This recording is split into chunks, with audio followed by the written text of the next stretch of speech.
여러분들은 이런 말을 자주 들어본 적이 있을 겁니다. 부정적인 사람보다 긍정적인 사람이 성공한다, 또는 나는 성공한다는 말을 자주 하거나 성공한 상상을 하라는 등의 시크릿 책의 자기 암시 같은 말들을 말이죠. 그런데 이런 말들은 명확한 기준점이 없거나 애매하게 설명되는 경우가 대부분인 것 같아요. 성공한다라고 속으로 말해도 되는 건지, 크게 말해야 되는 건지, 아니면 하루에 몇 번을 말해야 되고, 또 상상은 어떻게 해야 되는 건지, 그냥 하면 되는 건지 등 구체적인 설명이 없다는 거죠. 부정적인 생각이 안 좋은 건 알겠는데 어쩔 때는 이게 부정적인 게 아니라 내 미래를 걱정하는, 그냥 걱정 아닌가? 라는 생각이 들 때도 있습니다. 우리에게는 마음이라는 중요한 무언가가 분명 존재합니다. 이 마음은 육안으로 보이지가 않죠. 그래서 그런지 이 사람들은 마음의 크기가 무한정 크다고 인지를 하고 살아가고 있습니다.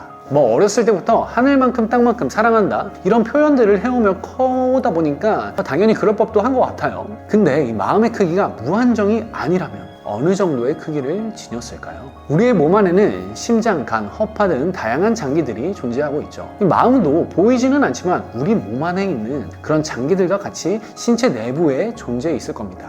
혼자 큰 공간을 차지할 수는 없겠죠. 물론 이게 과학적으로 증명되진 않았으니 이게 무슨 개소리야 라고 생각이 드실 수도 있습니다. 하지만 한번 비유를 해보자는 거예요. 일본의 고액납세자 순위에서 12년 연속 이름을 올린 1% 부자의 법칙 저자 사이토 히토리는 책에서 마음을 물컵 한 개에 가득 차 있는 물의 양 정도로 비유를 합니다. 자, 그럼 이 물을 인간의 마음으로 생각을 한번 해보자는 거예요. 그렇다면 이제 인간성이나 성격, 사고 등이 아마 이 컵 안에 들어있는 물에 의해 결정이 될 겁니다. 깨끗한 물을 담은 사람과 뿌연, 기름 낀, 때가 낀 물을 담고 있는 사람으로 말이죠. 맑은 물을 담고 있는 사람은 당연히 긍정적인 사람이 될 거고, 뿌연 물을 담고 있는 사람은 부정적인 사람이 되겠죠. 그런데 대부분의 사람들은 깨끗한 물을 가지고 있다 하더라도 그걸 유지하기가 어려울 겁니다. 왜냐면 나는 정말 한심해, 내가 조금만 실패해도 난 늘 실패야, 너 왜 그렇게 멍청하냐 등 본인이 본인을 부정하거나 주변의 사람들이 또는 SNS가 부정적이게 말하는 거에 영향을 받아 우리도 모르는 사이 우리의 마음이라는 컵에 더러운 물을 한 방울씩 한 방울씩 모아가게 되는 거죠. 그러면서 우리의 깨끗한 마음이 사라지게 되는 겁니다. 그렇게 더러운 물이 컵에서 흘러 넘치게 되면 서서히 우리들의 표정, 말, 태도, 행동으로 드러나기 시작한다고 합니다. 결국 더러운 물로 흘러 넘치는 마음을 지닌 사람들은 세상을 삐뚤게 보게 되고 불평만 늘어놓기 때문에 성공과 행복한 인생을 절대 보낼 수 없게 된다고 해요. 그럼 어떻게 해야 맑은 물을 다시 채워 넣을 수가 있을까요? 더러운 물을 정수하기 위해서는 깨끗한 물로 다시 부어서 더러운 물을 밀어내면 되겠죠. 그럼 깨끗한 물은 대체 어디서부터 오는 걸까요? 깨끗한 물은 긍정적인 말에서부터 온다고 합니다. 누구나 다 말의 힘에 대해서는 알고 있을 겁니다. 그런데도 강가하고 살아가는 분이 대다수죠. 아마 마음이라는 게 육안으로 보이지 않아서 그럴 겁니다. 하지만 지금 말씀드린 것과 같이 마음을 신체의 일부로 이미지화한다면 분명 앞으로 더 말의 힘을 믿게 될 겁니다. 저는 월 1,000만 원을 벌겠다고 계속 말하고 다녔었습니다. 아마 저를 아는 제 친구들은 제가 얼마나 입에 닳도록 월천 하면서 살아왔는지 다들 알 거예요. 네, 그렇게 입버릇처럼 하다 보니까 저도 모르게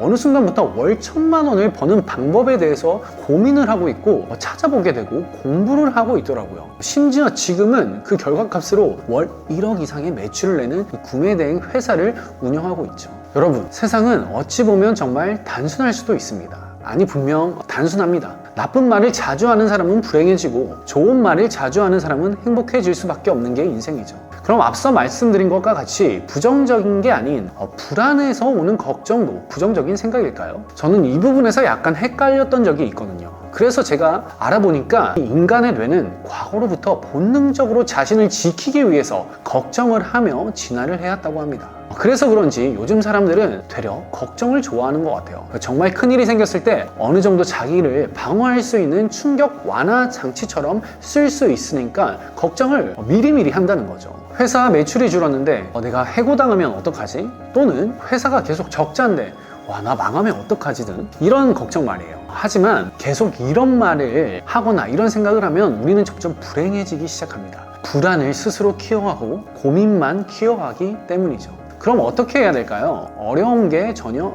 아닙니다. 지금 당장 소리내서 말로 해보는 거예요. 나는 이미 행복하다라고 말이죠. 속삭이듯 작게 해도 상관없고 크게 해도 상관없습니다. 오그라들 이유가 뭐 있나요? 그쵸? 혼잣말로 하는 건데 많은 사람들 앞에서 하라는 소리 아니에요. 혼자 있을 때 해보는 거예요. 나는 이미 행복하다라고 말이죠. 그렇게 말하는 순간 여러분들의 마음의 컵 안에 맑은 물 한 방울이 떨어지게 되는 겁니다.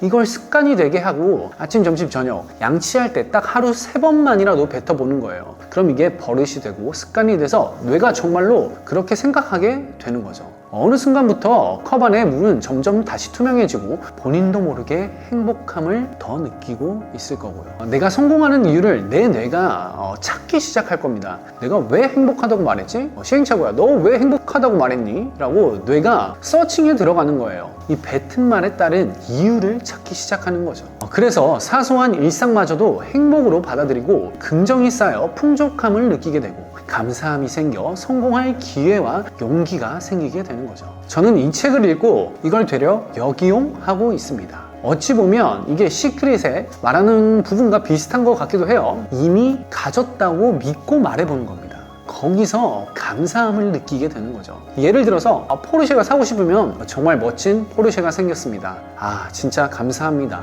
이렇게 말이죠. 이렇게 혼자 말을 해보는 거예요. 그럼 처음에는 어색하겠지만 이게 점점 진짜로 느껴지는 거예요. 그렇게 되면 그 감사함에서 행복이 흘러넘치게 되고 자연스레 우리는 밝게 일하면서 기회가 찾아오게 될 겁니다. 그리고 그 기회가 찾아왔을 때 또 하나의 말도 입버릇처럼 뱉어보시길 바랍니다. 못할 거 없지 뭐, 이 말입니다. 그럼 여러분들은 어렵다고 느껴 놓칠 수 있는 기회를 붙잡는 힘이 생기게 될 겁니다. 그 힘이 기회를 성공으로 붙잡아주게 되는 거죠. 흔히 말하는 자기암시는 그냥 됐다라고 생각하는 게 아닌 그 상상과 감사하다는 말과 행복하다는 말, 풍족하다는 말, 난 못할 게 없지, 난 다 할 수 있지라는 그런 말들을 입버릇처럼 해야지 내게 된다는 거죠. 여러분들은 어떠신가요? 본인의 마음에 더러운 물을 받고 계신가요? 아니면 맑은 물을 받고 계신가요? 저는 맑은 물을 받고 있다고 생각했는데 저도 모르게 더러운 물을 한 번씩 받는 것 같아요. 그래서 저도 오늘부터 하루 딱 3번